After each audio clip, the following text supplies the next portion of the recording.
The Spin-Off Podcast Network. This is Kiwi is back for a brand new season with more inspiring kōrero from special guests including rugby player, father and role model TJ Perenara. My family bring me joy. Rugby brings me joy too, but it's not the same joy as my family brings me. And global dancer and choreographer Kirsten Dodgen. For some reason, people think I'm very intimidating. Listen to the new season of This is Kiwi, brought to you by the Spin-Off Podcast Network in collaboration with KiwiBank. Available now wherever you get your podcasts. Kia ora, I'm Alex Casey, Senior Writer at The Spin-Off. We wouldn't exist without the ongoing support of our generous members. If you're able to, you can make a donation at thespinoff.co.nz/donate. NAIR is public interest journalism funded through New Zealand On Air.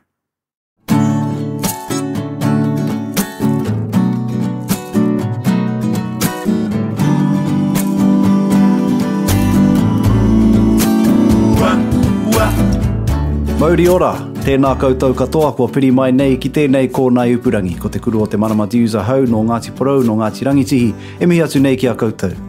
Kia ora and welcome to NAIR. In this episode we hear from Hana-Rāwhiti Maipi-Clarke from Waikato, Ngāti Porou, Ngāpuhi, Te Atiawa and Tahu, who is helping her people connect to the whenua, the land, through marakai, through cultivation, based on traditional Māori knowledge derived from the maramataka, the Māori lunar stellar calendar. Hana-Rāwhiti grew up in Rāhui-Pōkeka, aka Huntly, under taupiri maunga, ko te awa o Waikato tērā e Meriana, he piko he taniwha, in the region of Tainui Waka, and its descendants who are the guardians of the kingitanga movement. At the age of 17 in 2020, Hana-Rāwhiti launched her first book called Mahina with the support of her school, Te Wharekura o Rākau Mangamanga. Mahina is a resource for rangatahi Māori to learn about the maramataka and how they can observe their own moods and emotions in relation to the moon and the wider environment. Since then, she's been consuming more mātauranga and sharing it with her hapu and iwi, helping to plant new ideas with a traditional Māori framework while incorporating unique tribal narratives, but also including new narratives around matariki and the hautapu. Her tipuna, her ancestor, Whakaotirangi, was aboard Tainui Waka when it ventured from Hawaii to Aotearoa. Whakaotirangi brought with her a number of goods, including kumara huti-huti, a special variety of sweet potato, and she was known for her expertise and responsibility around cultivation. Further down the whakapapa is Whāwhākia, who, like her ancestor Whakaotirangi, was a leader of her people, a revered knowledge holder in the area of cultivation. Hana-Rāwhiti Maipi-Clarke is a descendant of Whāwhākia, who is the main ancestor of her hapu, Ngāti Whāwhākia, based in Rāhui-Pōkeka, Waikato. She has inherited that natural affinity for cultivation and is recognised as a young leader who is deeply invested in helping her people connect to whenua and whakapapa. Working as a facilitator for the Ministry of Primary Industries, she's able to help whānau work towards long-term goals like having food forests on their whenua, with everything from planning to harvesting being informed by the maramataka. Hana-Rāwhiti tells me that in whiro they rest, in ohoata they're planting, in okoro they're doing seedlings, in tamatea they're harvesting, in Rākau Nui and Tamatea Amua they're having community planting days. And to me this is the embodiment of maramataka. This is mātauranga Māori in action. Hana-Rāwhiti and her whānau have gone from having marshmallows on the marae Atea around 4 or 5 years ago for the hautapu, for matariki ceremony, to planting their own whenua with different sections dedicated to the different stars of matariki, where they're now at a point they can harvest kumara, riwai, kamo, leafy greens, all the fruits, all the good kai, you name it, and use it to feed their people, but also harvesting this kai for cultural rituals like the hautapu, where certain foods are cooked as an offering to those stars within matariki and to our atua Māori at the time of the Māori New Year. Within Waikato, there are variations to the hautapu and narratives around matariki, which she will elaborate on after the break when we're joined by Hana-Rāwhiti to hear more about her inspiring story.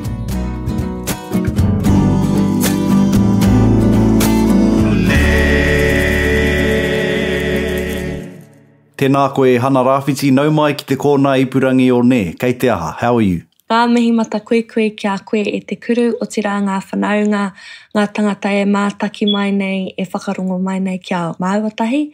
Ai e pai ana hau i tēnei wā ki roto o e noho mai nei ki roto rāhui pōkeka.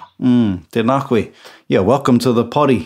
How are you feeling? What's your read of the marama right now? Yeah, no, I'm feeling good. I'm feeling definitely a whole marama and a bit's worth of mahi, and cool as mahi too, embracing our new year, te tauhou Māori. Ko te maramataka i te rangi nei ko ōhua. So he nui ngā hua ka puta mai i tēnei rangi. Ōhua is the marama today, from my readings anyways, within Waikato. And yeah, it's a good time to be productive and find productive things to do, if that makes sense. Get the mahi done. What's your background in maramataka and why are you so passionate about it? Yes, so going right back, my auntie is currently studying for her PhD within Te Taiao Māori that links to maramataka Māori. And she's been fortunate enough to be taught from people like Korobu, Paparereata, ngā toki o te taiao, o te reo o te taiao Māori. And I've been fortunate enough to kind of bug her every day and ask her what moon phase it is and learnt from there. But basically as a whānau, we started off learning maramataka, not so much taught as a lecture room, a booklet, an instruction book. It was just whatever she did or whatever monkey see, monkey do type stuff, with her teaching maramataka to her son, who's 3 months apart from me, and he has Asperger's and autism. So we were able to track the maramataka and helping him as a whānau. And then later on in life, I think it was in 2018, rānei, I tai atu au ki titihi o ngā kaiwhau. So I went to a talk where Paparereata, matua Ricky Solomon, matua Dr. Rangi Mātauranga, and matua Hoturua Kuru. I reira rātau e pōhi ana, e tuku karere, e whakaako ana I te reo te taiao. So amazing mātanga in one room. It was mind-blowing and it was actually eye-opening. So the only problem was I was the youngest in the room by about 50 years. So ara taku te mata ki te maramataka. Oh, yeah. And what has sustained you on this path? I mean, you've put out your own resource, Mahina. Can you tell us a little bit about that? Yeah, so I te taurua tekau mā rua, tai atu au ki te kura. So I went to school one day and I realised that my whole class was feeling a little bit low, feeling a little bit tired, drained, whatever you want to say, but it was in the phase of whiro. So I wish I could say, nah, it's whiro, but they wouldn't understand that because they're like, what is she on about? So basically I created a resource or a poster and hung it up in my classroom. And I said, if you ever feel low, if you ever feel like you're drained, here's one reason why. The messages are in our taiao, and here's one way to prevent yourself from getting too low, or when you feel too high, medium, knowing the different rhythms. So yeah, and then a year later, the matariki time of 2020, my kura helped me publish my first book, which was Mahina. From there, we had posters, cards, flip charts, whiteboards, magnets, and it's just gone on from there. But yeah. And so how did your classmates and your peers respond to that? Did they get into it? Yeah. So, and I'm very, very grateful. Buzzes me out at people just having a random conversation about, oh, yeah, it's probably the marama.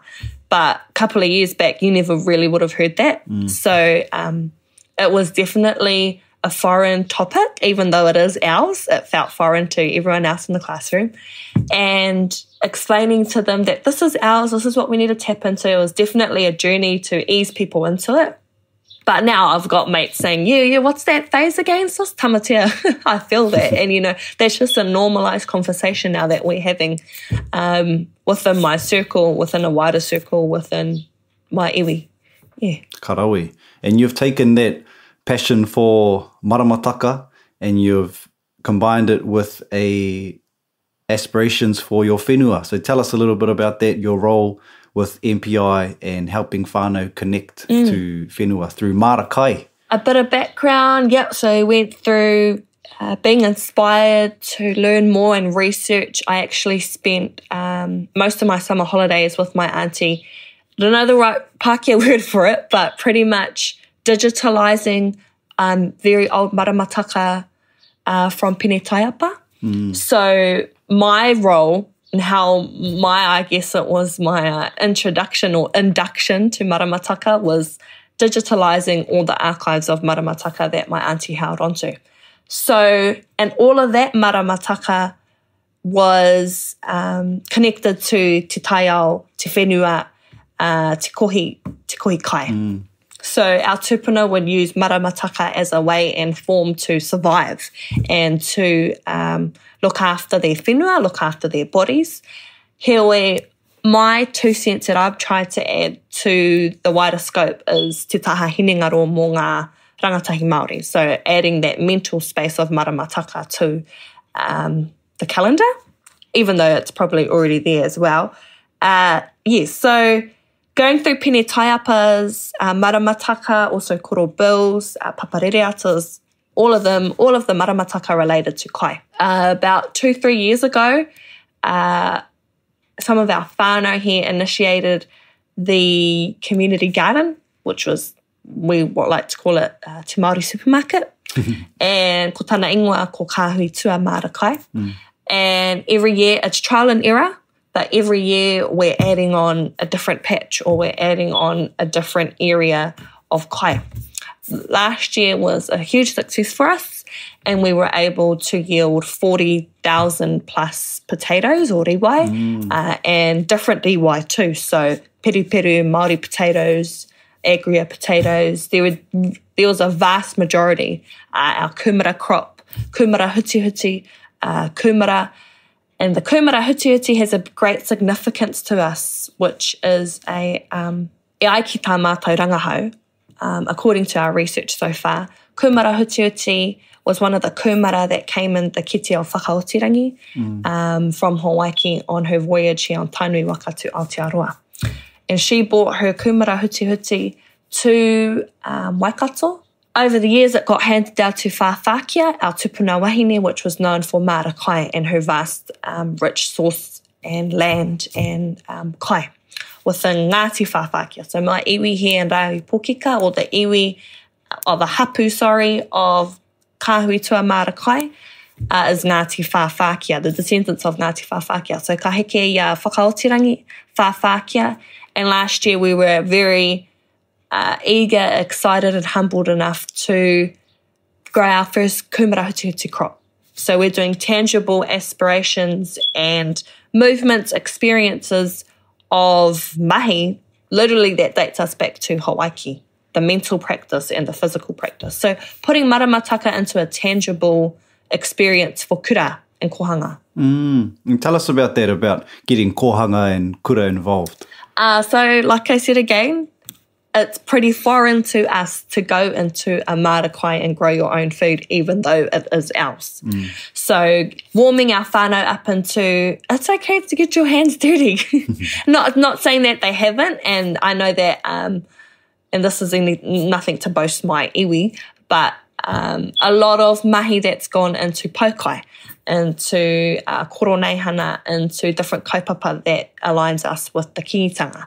It's just being able to grow your own kai accordingly to the maramataka o ngā tātai whetū or ngā au o te moana, era momo mea katoa, is a different feeling, and I want the kids to experience that. So the kohanga kids, some kohanga kids came down last April to plant strawberries. They then came back for the harvest and were able to take some strawberries home or real fruit ice cream, whatever they wanted to do. The kura kids were able to get a whole grocery bag each of kai, which was filled with all different types of watermelon, corn, tomatoes, spinach, kale, riwai, kumara. Put it all in their bag because they were able to help us by picking weeds or doing a working bee. And koera tētihi āhuatanga o te Tahu tutu, or reclaiming our economy exchange back here in Waikato. Awesome. That reciprocity, ne? Ka heke te tōta, ka puta ngā hua. So kāhui tua marakai, you guys have sectioned it off Yeah. in relation to ngā whetū o matariki. Can you elaborate on that for us?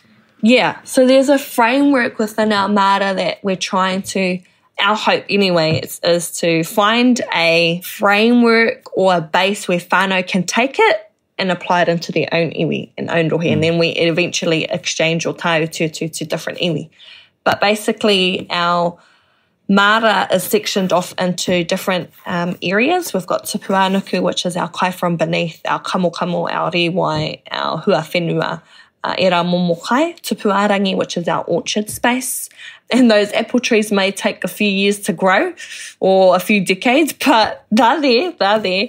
Our rehua matariki space, which is, we are hoping to grow different rongoa or kawakawa kumarahau. And then Waiti, which is, that goes into our creek. So there's a creek that connects to Lake Wāhi, which connects to Waikato, Te Waikato, Te o Taikehu. That is our tuna. So we're trying to collectivise our kai into one area, or one place anyway, so that we can distribute it out to our whānau. We've also developed a framework of different periods of time. So we do the first 6 months and the second 6 months. So the first 6 months is, well, if you think about it, it's the 6 months, which is matariki. So we do our hotoke crop, and then we're storing our kai from our raumati crop to go towards our hautapu and matariki matariki huinga, ki roto o Waikato, ki roto I ngā marae o Rāhui Pōkeka. And then the second season is the raumati crop, which is aligns to Christmas Eve. So we were able to do a huge harvest as a whānau. We tell all our whānau to come down. Okay, we're going to do our harvest, which is usually on the 20th, during the 20th of December. Put all the kai in, and we take these around to the different kai mātua. And it's sometimes followed by a crate of kai moana. So they're able to put this towards the Christmas kai. So awesome. Matariki kai, Christmas kai. Erua ngā ao. Whāngai te tinana, whāngai te wairua, eh? Arawe tērā. And how was your hautapu ritual this year? You told me a little bit about it earlier. How was it this year? Hikaka ana te manoa I taku nohonga, ki taku whānau, ki taku whenua, e mahi ana I ngā āhuatanga Māori. So, don't know how to explain it in Pākehā, but it was definitely an awesome experience to be on where I'm from, with my whānau, doing what we love in Te Ao Māori. We didn't just have, so coming up this week, it'll be my 4th hautapu this month, which is awesome. It's cool. That's awesome. So we had one at Wāhi Pāmarae. We had one, I was able to join some of my whanaunga at Ngāti Hinerangi within Matamata at Wairere. We had another, our kura had one, Te Whare Kura o Rākai Mangamanga. Then we went to Te Ohaki, which is our actual whānau one on the 24th of, that to me is, that's so cool. We were able to chill as a whānau, and we didn't have to host anyone this time. It was more of our own way of tuku. And then at the end of the week, we're going to have one at Te Waiora or Waikato. So cool. Ngā taura Māori ki Waikato. So we're still trying to navigate what does hautapu look like to us for Waikato. Because we don't actually have, from our rangahau anyways, we don't have any recordings of hautapu within our hitori. And ara ngā tūmomo ingoa mo te hautapu, umu kohu whetū, a tāwhara kai atua, te hautapu. So, ko tā mātou ingoa ko te tāwhara kai atua.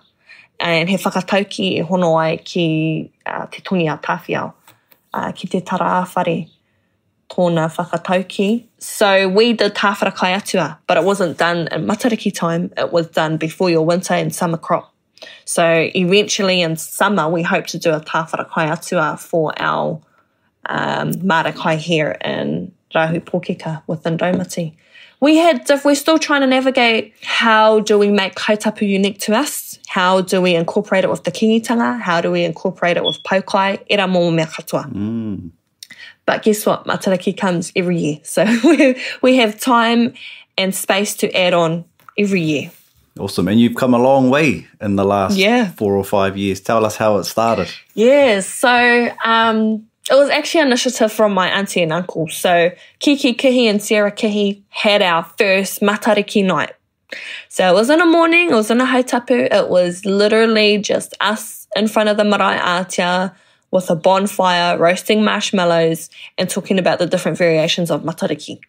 So we had tawhiri mātia, we had matariki and rehua. But what was significant is that we were able to sit with 4 generations on our marae by the fire. And that's basically what it is. And then have a minkai afterwards. So within Tainui, as you've mentioned, you guys have your own unique sort of version of matariki with ngā whetū e whitu. How has the national kōrero around hautapu and matariki been received? Yeah. How do you maintain your own sort of mana motuhake within that wider context? For sure. So, ko taku whakapapa, no ngā hau e whā o te motu. So I come from the north, south, east, west, Ngāti Porou, Taranaki, Tahu, Ngāpuhi, Tainui. So I'm a puanga, I'm a peke hāwani, I'm a te paki o matariki, I'm a matariki, I'm a everything. I can pick and choose, right? And a lot of rangatahi are probably have more than just one iwi. Okay, so navigating to educate our whānau, having many different variations is an honour and a privilege because you can fill your kiti up even more, right?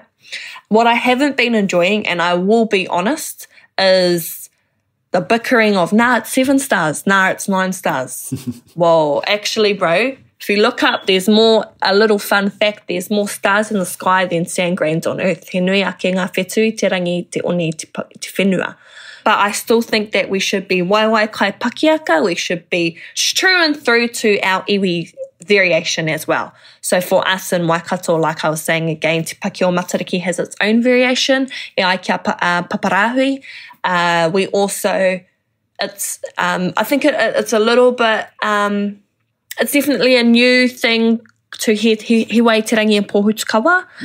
When you look at Te Paki o Matariki, we have aitua and atua, life and death. So same thing, you know. And then there's also different ingoa and different names of hautapu that I was talking about before, so ka wharakai atua, but wasn't done in matariki time.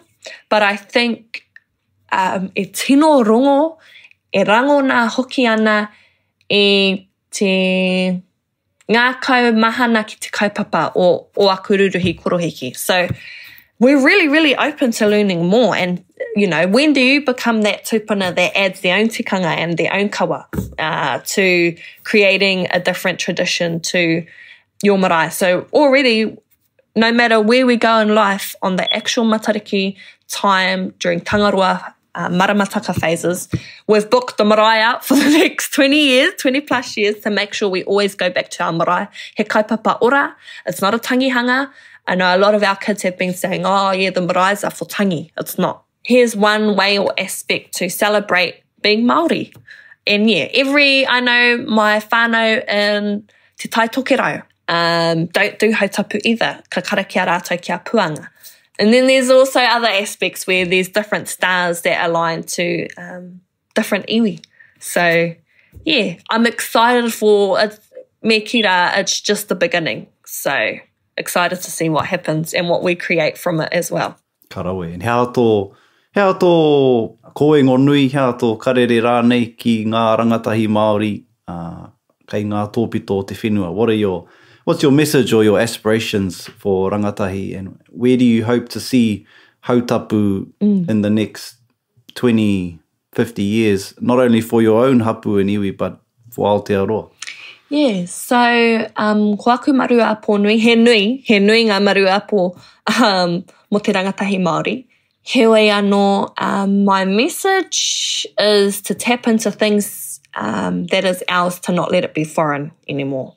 And that's a wide scope of things. So our marama, our whetū, our whenua, our wai, all of that has practices, customs, tikanga and kawa that we need to tap into to look after it better and to be better kaitiaki for ourselves and our whenua. Because kei te whakamārama I te whakaaro Māori, ne, ngā hua o tēnei, o te tirohanga Māori ki tō tātou nei taia, ki ngā whetū, ki te marama, ki te whenua. How do we translate that for our non-Māori audience, or for our Māori audience who haven't grown up speaking te reo Māori? Yeah. How do you communicate the benefits of incorporating that holistic, not only the holistic view, but that wider framework, like you spoke of tikanga that incorporates not only one section of, this is matariki and the stars, but how do we paint that picture of marama and whenua? Because whenua is, when you're talking, marakai is the driver of maramataka in your rohe. Yeah, it's quite, I'll be honest, it's quite difficult for me to talk about maramataka, to talk about tātai whetū, tātai arongarangi, marakai, when I know what some of my response is, but you can just go to the supermarket. But you can just, and I said, cool, yeah, we understand that we have all these resources at the tip of our hands, right? And I like to reference back to an awesome kōrero that I've heard recently on an Instagram post of Kiri Waititi, along the lines of self-care or self-love or self-worth. And in our pepeha, we go, ko tau piri te maunga, ko Waikato te awa, ko tainui te waka. We are last for a reason because we are the kaitiaki of our pepeha, our whakapapa before us.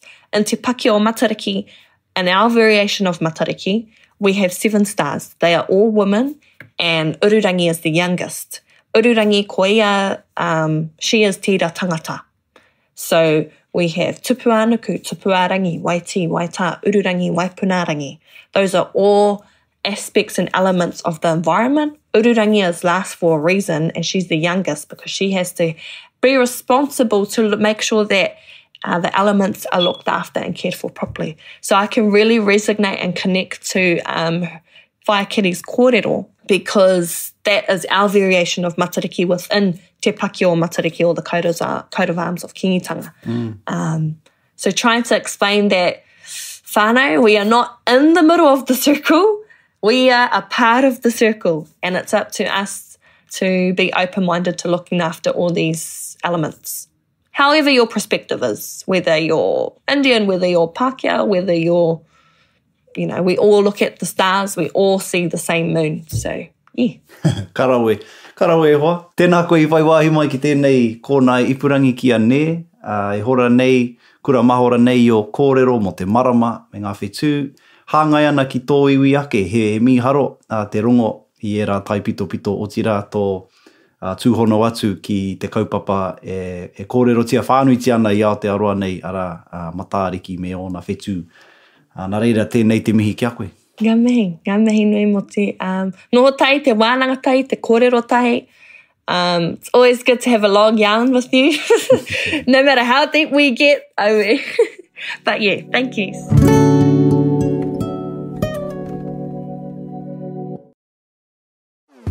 Talofa lover, I'm Madeline Chapman, editor at The Spinoff. If you have the means, consider supporting our high-quality journalism by becoming a Spinoff member. Sign up now at thespinoff.co.nz/donate. Kia ora, this is Toby Manhire, here to urge you to tune in to Gone by Lunchtime, a podcast with me, Annabelle Lee Mather and Ben Thomas, tackling the world of New Zealand politics, from policy to polling, from scandal to psychodrama. Listen to Gone by Lunchtime, brought to you by the Spinoff Podcast Network, wherever good pods are sold.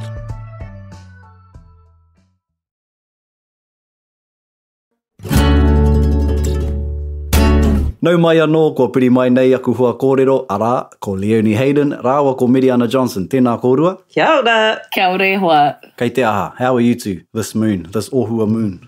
Well, I currently have the novel coronavirus. Oh, wee.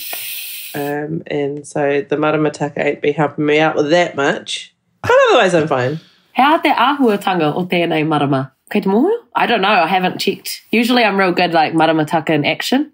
That's my go-to, but I actually haven't checked their Instagram page today. I was going to send a note to be like, don't throw any like curveballs around maramataka that we can't answer because Hana-Rāwhiti isn't with us for this part of the kōrero. It's fine. We'll We'll all just fumble around. I know it's big. I know the marama is big. It's shiny right now. Beautiful. For me, that means a lot of energy. I'm always writing when the moon is full. Not so much when it's not. That's one of the things I've noticed, and I think is probably directly a result of all this kōrero being revived. Right. Yeah. I'm more aware of when I can do all-nighters and write long articles, or when I might be more creative in writing a song or something like that. Yeah. Oh, man, bro, that's so cool, eh? Slowly tuning yourself in, eh? Slowly. I must admit, it's hard though. Like I'm really interested in the maramataka, but I haven't found that I'm really engaging with it. And I think a lot of that is because I haven't quite, I don't know. I mean, I run on kind of a, not by choice, but relatively rigid schedule. I've got, kura from 9 to 3, Monday to Thursday. And then it's like you get home, you do your mahi. Like it's tricky, eh? When you want to be in the rhythms with the taiao and the maramataka, but you don't quite know. Yeah, I'd love to just wake up on a Tuesday and be like, this is my rest day. I'm not going to kura. And sometimes I do that. But that's not necessarily by the marama. It's funny you mentioned Instagram, because that is, I'm not out here looking at the actual tohu and the taiao. I am totally reliant on Instagram accounts and also friends who I follow on Instagram to be all like, rest up everybody, or like, it's whiro, be careful out there. I had to laugh the other day because I made a big life decision, and then I checked Instagram and was maramataka into action, and the first thing, I can't remember what moon cycle was, but it says don't make any big decisions today. And I was like, damn it. So anyway, nōku te he. Check the maramataka first, I reckon. Because I was like, well, wheel's already in motion. Yeah, I just downloaded the Hina app recently. And it's a bit of a cheat, but, whatever helps. And then maybe later on I can stop looking at it. But it helps you identify what moon phase we're in. Yeah. Obviously, I think it is location-based, so it should work regardless of where you are. But I think for our listeners, you can go and download that on your app store, the Hina app. And I think just becoming familiar with the names, and then you can eventually look at the moon and identify the phase without relying on the app.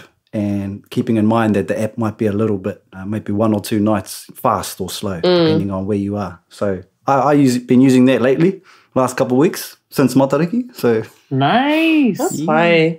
There's a maramataka dial on the spin-off that you can download and use. And if you live on the West Coast, you just set the dial to Rākau Nui the day before the full moon. And then if you live on the East Coast, you set the dial to Rākau Nui on the day of the full moon. And then you just reset it with each new moon cycle, and it's really helpful. Oh, cool. I've got this big, beautiful wall planner I need to put up, that I bought at Kupu Writers Festival in Rotorua. It follows, it's a resource from Rangitāne. Oh, yeah. I need to put it up. It's beautiful. Got the resources there. I guess that's the big one, eh? We've all got the resources there. We know where to find some of this kōrero. But it's about actually implementing it and reinforcing it daily. Also, just to reiterate, it was Tamatea a Ngana was the moon phase that no decisions were to be made. No decisions to be made, yeah. So, right. And that was maramataka Māori. So those are the 2 Instagrams I really love, maramataka Māori and maramataka in action.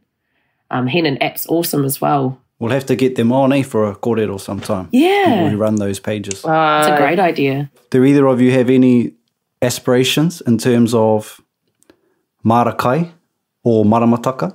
Because they go hand in hand, with Hana-Rāwhiti sort of reiterated or reinforced during our kōrero was that maramataka is based on kai. As we discussed in previous episodes, that's how our tipuna survived. I have real aspirations for learning our rongoa. We have a big marakai here at the Papakainga where I live. I'm not an amazing gardener.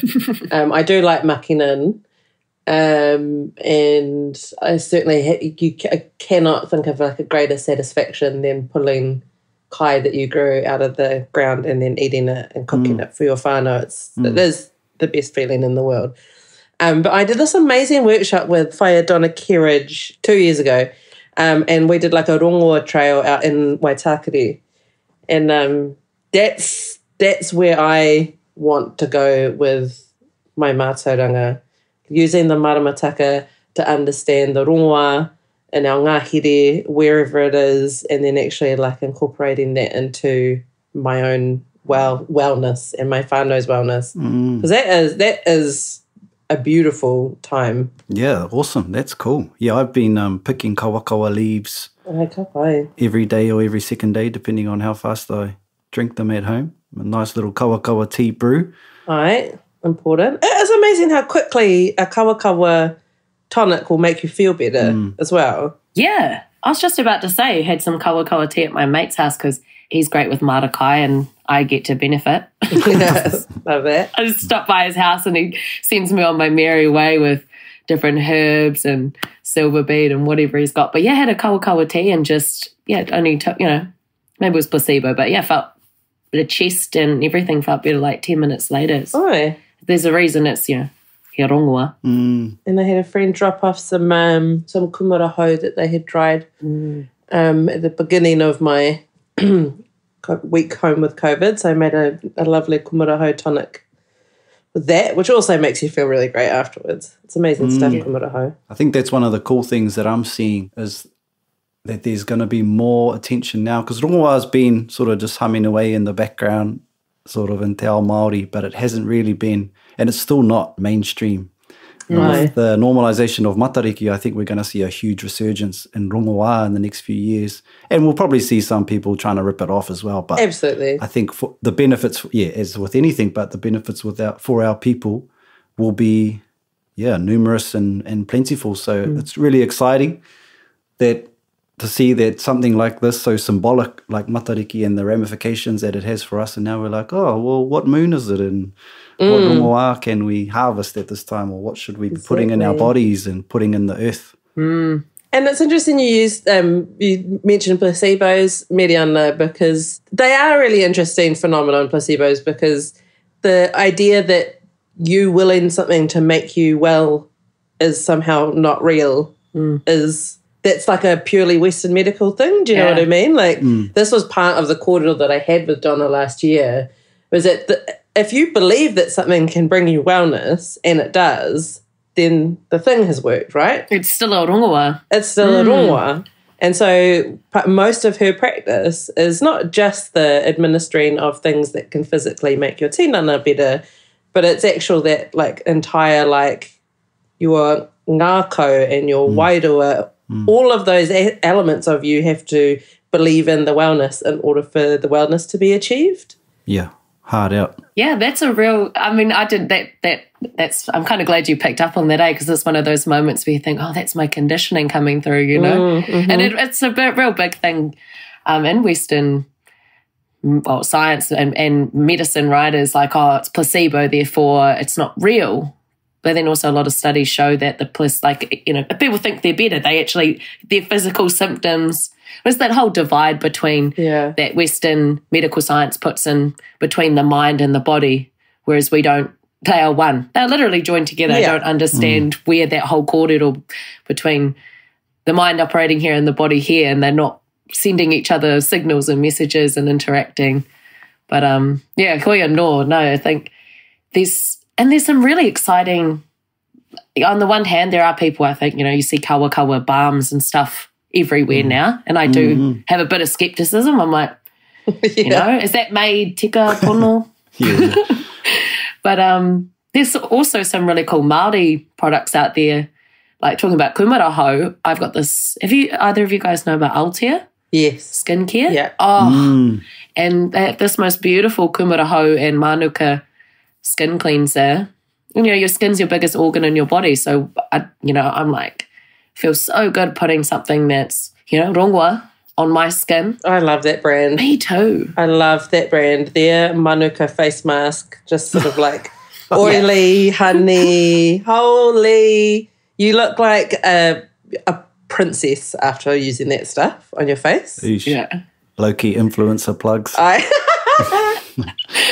Altea. Oh, they're cool. Yeah, Māori brands. No. We love Māori brands. It's all good. We can plug them. No, they're cool. They were at, when we were at the opening, the Matariki exhibition, if you could call it that, at Commercial Bay. They were one of the Māori rōpū involved in that. Yeah, they've got a shop in there. There is a really awesome online market. It's also a physical market in Whangarei called Inner Native.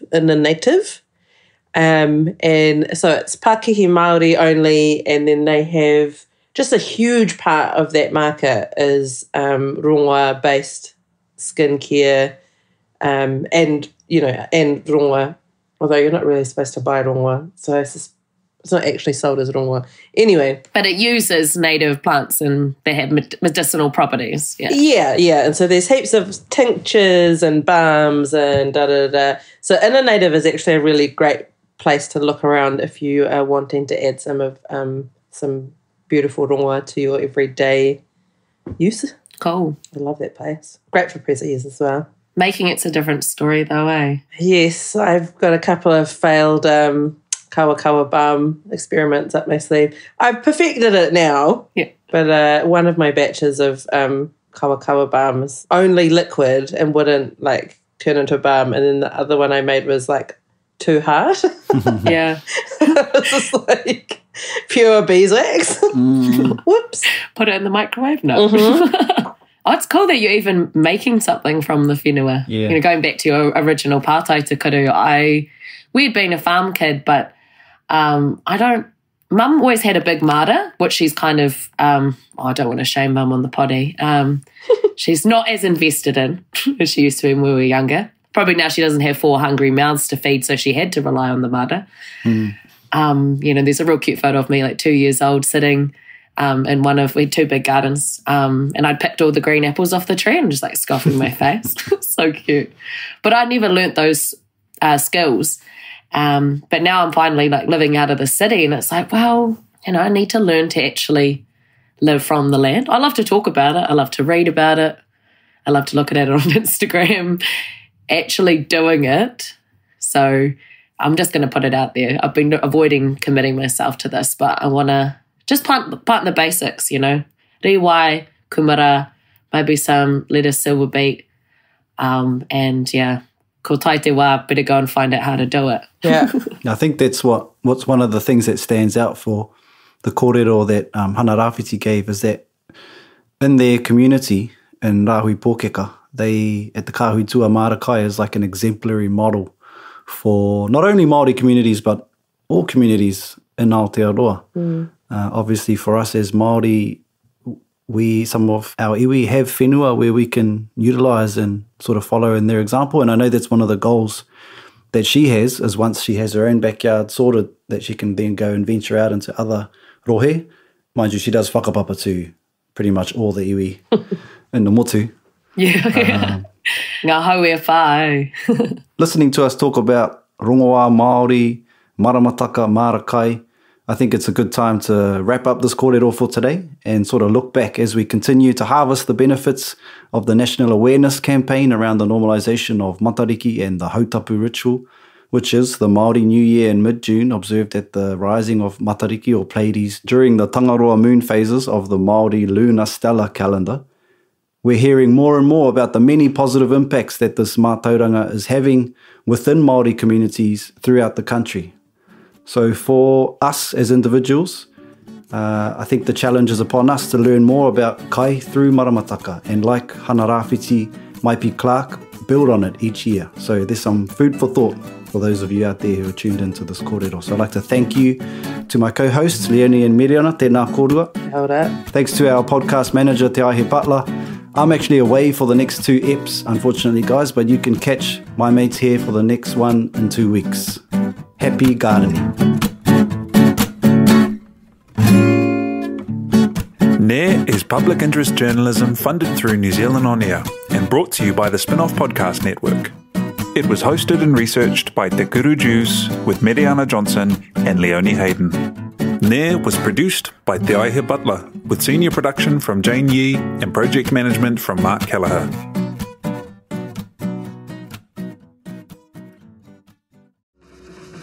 Are you curious about how business can be better? I'm Simon Pound, and I host Business is Boring, a podcast where I kōrero with some of the most interesting people in entrepreneurship, commerce, and making things happen. Tune in to Business is Boring every Tuesday, brought to you by the Spin-off Podcast Network in partnership with Spark Business Lab.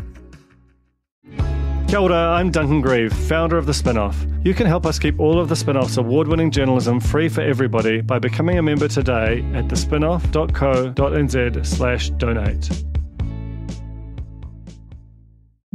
The Spin-off Podcast Network.